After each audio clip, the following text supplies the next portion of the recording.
Assalamualaikum warahmatullahi wabarakatuh. Kami dari kelompok 4 akan menjelaskan mengenai pengawasan dan penilaian kesehatan usaha koperasi syariah. Saya Rizky Arifatus Saadah akan menjelaskan mengenai pengertian dan tujuan dari kesehatan koperasi syariah.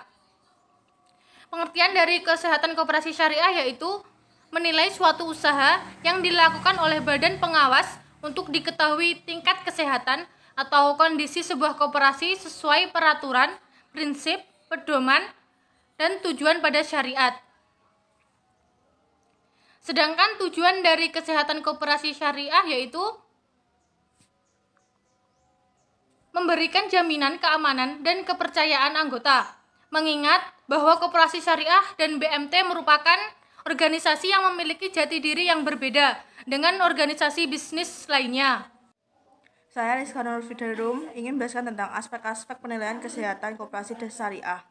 Untuk melakukan penilaian kesehatan koperasi dapat mengacu pada analisa rasio keuangan seperti tercantum pada Peraturan Menteri Negara Koperasi dan Usaha Kecil Menengah Republik Indonesia Nomor 14/per/M-UMKM-12/2009 tentang perubahan atas Peraturan Menteri Negara Koperasi dan Usaha Kecil Menengah Republik Indonesia Nomor 20/per/M-UMKM-9/2018 tentang pedoman penilaian kesehatan koperasi simpan pinjam dan unit simpan pinjam koperasi yang meliputi yang pertama adalah permodalan.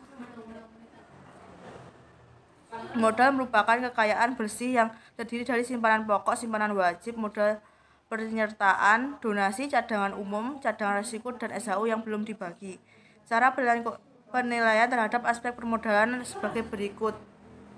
Yang pertama adalah rasio modal sendiri terhadap total aset. Yang kedua adalah risiko modal sendiri terhadap pinjaman yang beresiko.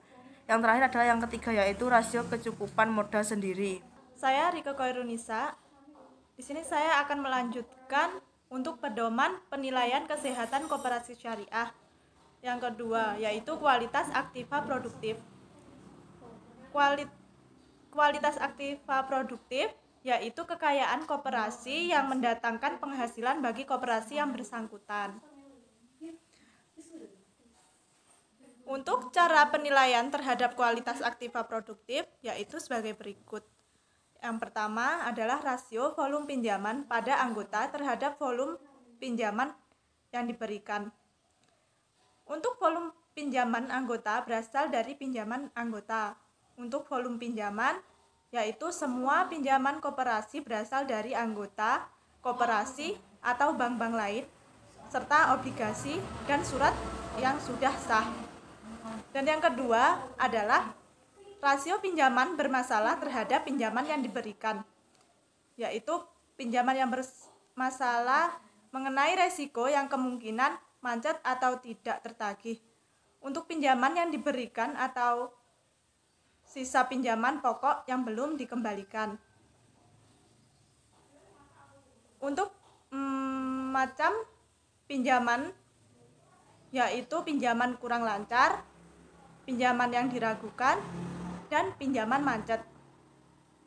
Dan yang ketiga adalah rasio cadangan resiko terhadap pinjaman bermasalah, yaitu menutup resiko apabila terjadi pinjaman macet atau tidak tertagih.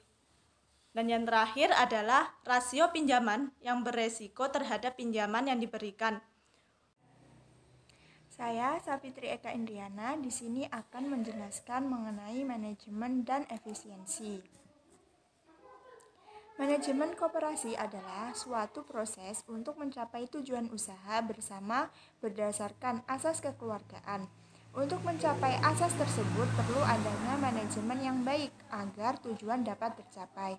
Penilaian aspek manajemen ada 5 komponen, yaitu yang pertama adalah manajemen umum, yang kedua manajemen kelembagaan, yang ketiga manajemen permodalan, yang keempat manajemen aktiva, dan yang kelima manajemen likuiditas. Selanjutnya yaitu efisiensi.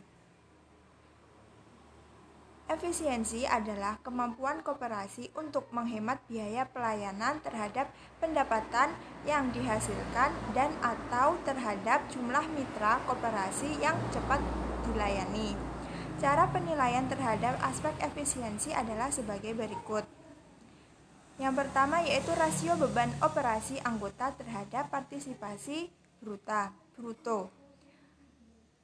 Beban operasi anggota adalah beban pokok ditambah dengan beban usaha ditambah beban perkoperasian yang dikeluarkan untuk aktivitas koperasi. Yang kedua yaitu rasio beban usaha terhadap SHU kotor. Beban adalah biaya yang dikeluarkan untuk usaha pokok.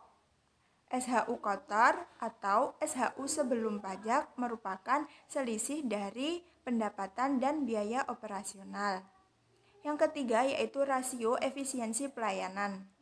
Perhitungan rasio efisiensi pelayanan dihitung dengan membandingkan biaya karyawan dengan volume pinjaman. Saya, Sasa Ingrid Febia Ermeleka, akan melanjutkan pedoman penilaian kesehatan koperasi syariah. Yang kelima yaitu likuiditas. Penilaian likuiditas adalah kemampuan koperasi untuk memenuhi kewajiban jangka pendek. Cara penilaian terhadap aspek likuiditas yang pertama, rasio kas plus bank terhadap kewajiban lancar. Kas adalah alat pembayaran milik koperasi yang siap dan bebas digunakan untuk membiayai kegiatan umum koperasi. Sedangkan bank adalah sisa rekening bank milik koperasi yang siap dan bebas digunakan untuk membiayai kegiatan umum koperasi. Kewajiban lancar adalah kewajiban atau hutang koperasi jangka pendek. Yang kedua, rasio pinjaman yang diberikan terhadap dana yang diterima. Rasio pinjaman yang diberikan adalah dana yang dipinjamkan dan dana tersebut masih ada di tangan peminjam atau sisa dari pinjaman pokok tersebut yang masih belum dikembalikan oleh peminjam. Sedangkan dana yang diterima adalah total pasifa selain hutang biaya dan SHU belum dibagikan. Yang keenam, jati diri koperasi. Penilaian aspek jati diri koperasi yang dimaksud untuk mengukur keberhasilan koperasi dalam mencapai tujuannya, yaitu mempromosikan ekonomi anggota. Nah, cara penilaian terhadap aspek jati diri koperasi yang pertama, rasio partisipasi bruto.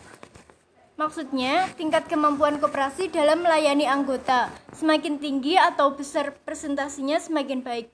Yang kedua, rasio promosi ekonomi anggota. Rasio ini mengukur kemampuan koperasi memberikan manfaat efisiensi partisipasi dan manfaat efisiensi biaya koperasi dengan simpanan pokok dan simpanan wajib. Saya, Setio Kumula Dewi, akan menjelaskan tentang kemandirian dan pertumbuhan. Kemandirian dan pertumbuhan koperasi merujuk pada bagaimana koperasi dalam melayani masyarakat secara mandiri dan seberapa besar pertumbuhan koperasi di tahun yang bersangkutan dibanding dengan tahun sebelumnya.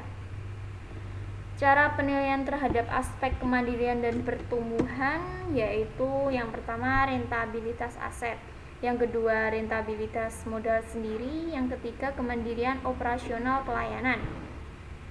Saya akan menjelaskan tentang rentabilitas aset terlebih dahulu, yaitu SHU atau sisa hasil usaha sebelum pajak dibandingkan dengan total aset. Yang kedua rentabilitas modal sendiri adalah SHU bagian anggota dibandingkan total modal sendiri.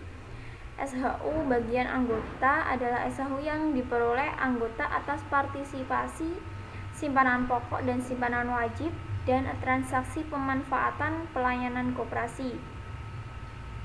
Sedangkan total modal sendiri adalah total jumlah simpanan pokok, simpanan wajib, dan simpanan lainnya yang memiliki karakteristik sama dengan simpanan wajib. Yang ketiga, kemandirian operasional pelayanan.